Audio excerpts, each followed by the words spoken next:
Assalamualaikum warahmatullahi wabarakatuh. Kami dari kelompok 12 akan mempresentasikan tentang prediksi kebangkrutan. Nama kelompok yang akan mempresentasikan 1. Nova Atul Arini, 2. Vera Ardana Putri, 3. Nadila Mundisari, 4. Dwi Arsita Sari, 5. Adinda Salsabila, 6. Sifa Rahmawati. Pengertian kebangkrutan. Kebangkrutan adalah suatu kondisi di saat perusahaan mengalami ketidakcukupan dana untuk menjalankan usahanya. Menurut Lesmana, kebangkrutan adalah ketidakpastian mengenai kemampuan atas suatu perusahaan untuk melanjutkan kegiatan operasinya jika kondisi keuangan yang dimiliki menurun. Kebangkrutan merupakan kondisi di mana perusahaan tidak mampu lagi untuk melunasi kewajibannya. Kondisi ini tidak terjadi begitu saja. Ada indikasi awal dari perusahaan yang biasanya dapat dikenali lebih dini kalau laporan keuangan dianalisis secara cermat.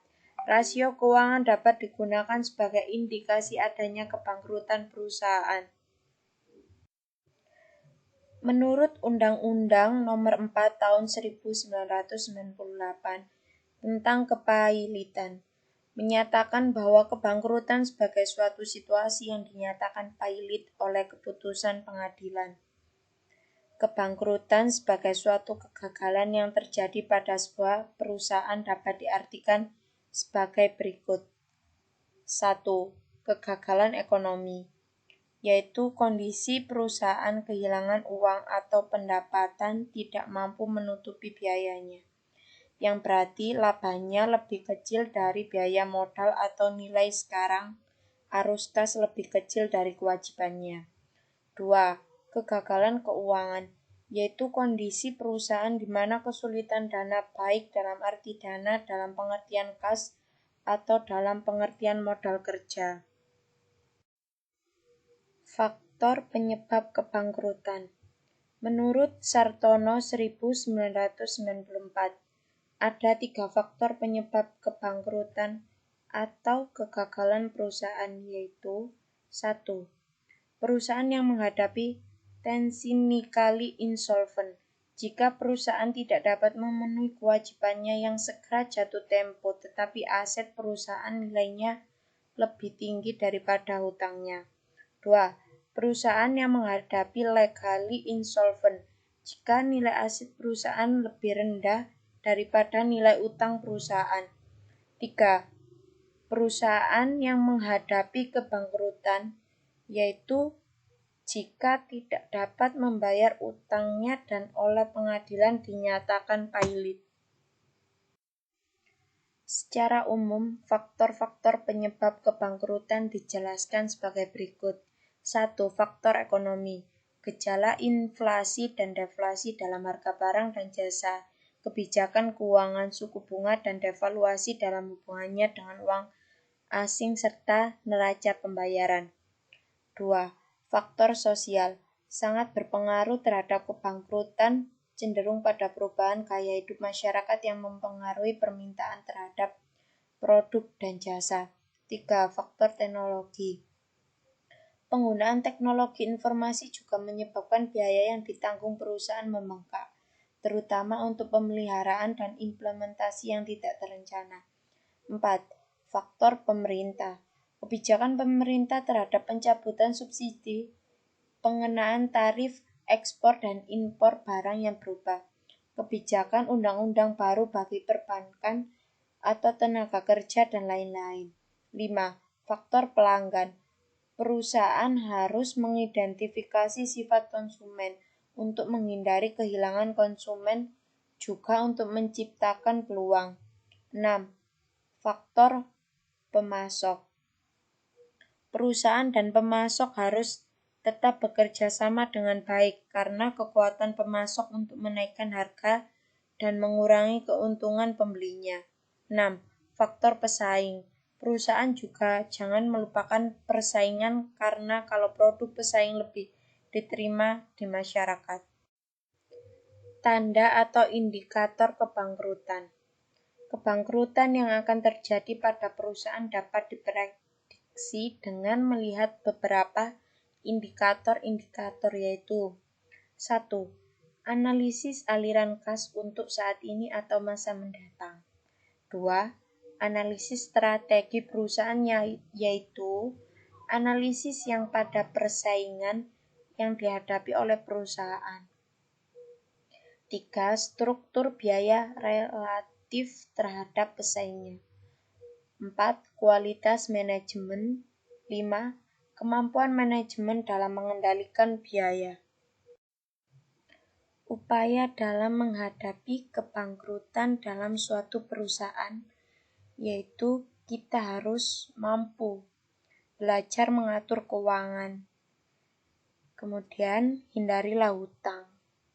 Selanjutnya, bangun bisnis sesuai dengan pansiom, serta fokus dan konsisten. Prediksi kebangkrutan analisis univariat. Pendekatan tunggal atau univariat bisa dipakai untuk memprediksi kesulitan keuangan dengan asumsi bahwa distribusi variabel keuangan untuk perusahaan yang mengalami kesulitan keuangan berbeda dengan distribusi variabel untuk perusahaan yang tidak mengalami kesulitan keuangan. Perbedaan distribusi variabel keuangan tersebut bisa dipakai untuk memprediksi kesulitan keuangan. Penggunaan metode tersebut akan bisa dijelaskan dengan menggunakan contoh kasus perusahaan kereta api di Amerika Serikat. Pada tahun 1970, beberapa perusahaan kereta api AS yang cukup besar mengalami kebangkrutan. Apakah rasio-rasio keuangan pada tahun-tahun sebelumnya bisa memperkirakan kebangkrutan tersebut? Berikut ini 2 rasio keuangan yang dipilih untuk melihat apakah kebangkrutan perusahaan kereta api tersebut bisa dilihat melalui rasio-rasio keuangan pada tahun-tahun sebelumnya. 1. Rasio biaya transportasi terhadap pendapatan operasional atau BT atau PO. Biaya transportasi merupakan komponen biaya yang terbesar yang terjadi pada perusahaan kereta api, yang meliputi biaya operasional angkutan kereta, biaya gaji pegawai kereta, dan biaya bahan bakar. Pendapatan operasional terutama berasal dari karcis kereta yang terjual, dan juga pendapatan dari beberapa sumber yang lain seperti pendapatan angkutan barang atau surat pos. 2. Rasio times interest earned TIE, yang merupakan rasio EBIT atau earning before taxes atau interest. Bunga atau interest di sini adalah bunga dari kewajiban obligasi. Apabila diperoleh angka negatif, berarti perusahaan mempunyai earning atau pendapatan yang negatif. Dilihat pada tabel 13.2, rata-rata nilai rasio BT atau PO untuk kedua grup tersebut adalah sebagai berikut.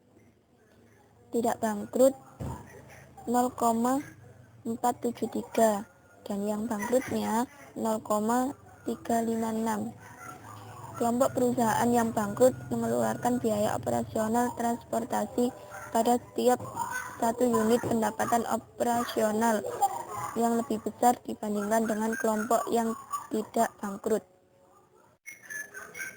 Sedangkan rasio TIE untuk kedua kelompok tersebut adalah tidak bangkrut minus 0,26 dan bangkrut 2,49. Nampak perusahaan yang tidak bangkrut mempunyai pendapatan atau EBIT relatif terhadap biaya bunga yang lebih besar dibandingkan dengan kelompok perusahaan yang bangkrut.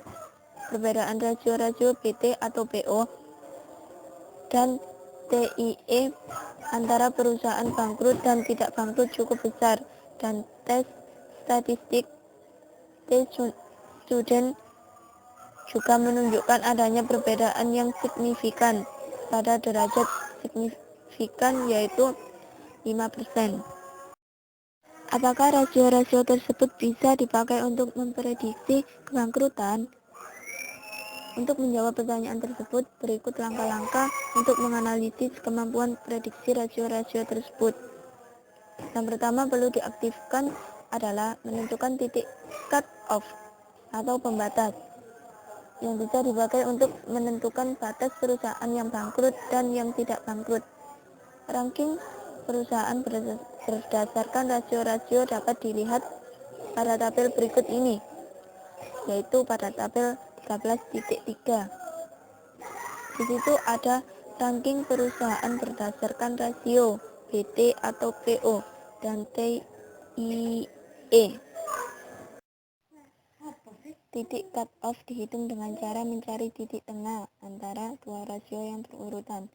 Misal, titik 0,5045 merupakan titik tengah antara 0,54524 atau Ann Arbor dengan 0,485 atau Penn Central. Titik cut-off yang menghasilkan kesalahan prediksi paling kecil akan dipilih. Kesalahan prediksi terdiri dari dua tipe, yaitu kesalahan tipe 1 dan kesalahan tipe 2, seperti tabel berikut ini. Berikut ini beberapa titik cut-off dan total kesalahan yang dihasilkan. Dilihat pada tabel berikut. Nampak bahwa rasio BT atau PO yang lebih besar dari 0,4305 menghasilkan tingkat kesalahan yang paling kecil. Teknik pemilihan titik cut-off semacam itu mengandung bahaya bahwa karakteristik spesifik perusahaan-perusahaan dalam sampel akan sangat mempengaruhi nilai cut-off. Dan dengan demikian, titik cut-off tersebut tidak representatif atau perusahaan-perusahaan lainnya.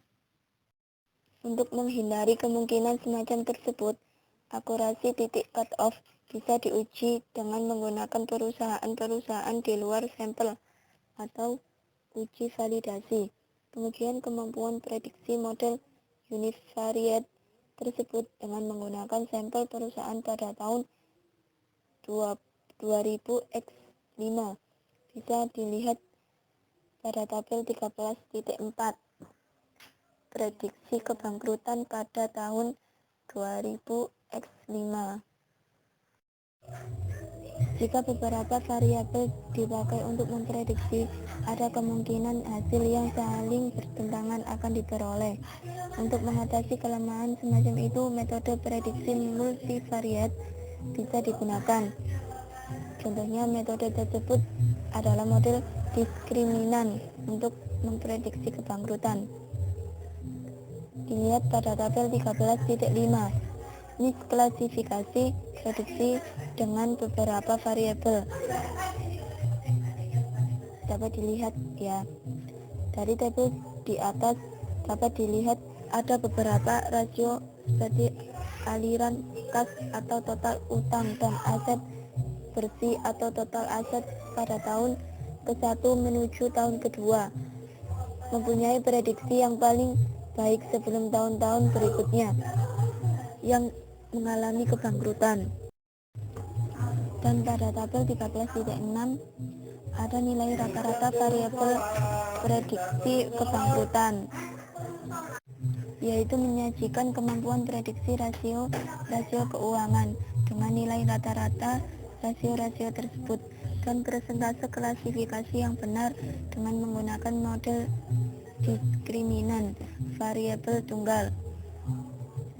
4 variabel yang menunjukkan perbedaan antara perusahaan yang bangkrut dengan yang tidak bangkrut secara konsisten. 1. Perusahaan yang bangkrut mempunyai tingkat return yang lebih rendah. 2. Perusahaan yang bangkrut menggunakan utang yang lebih tinggi. 3. perusahaan yang bangkrut mempunyai pelindungan terhadap biaya tetap yang lebih kecil. 4. Perusahaan yang bangkrut mempunyai rata-rata return yang lebih rendah dan mempunyai fluktuasi return saham yang lebih tinggi.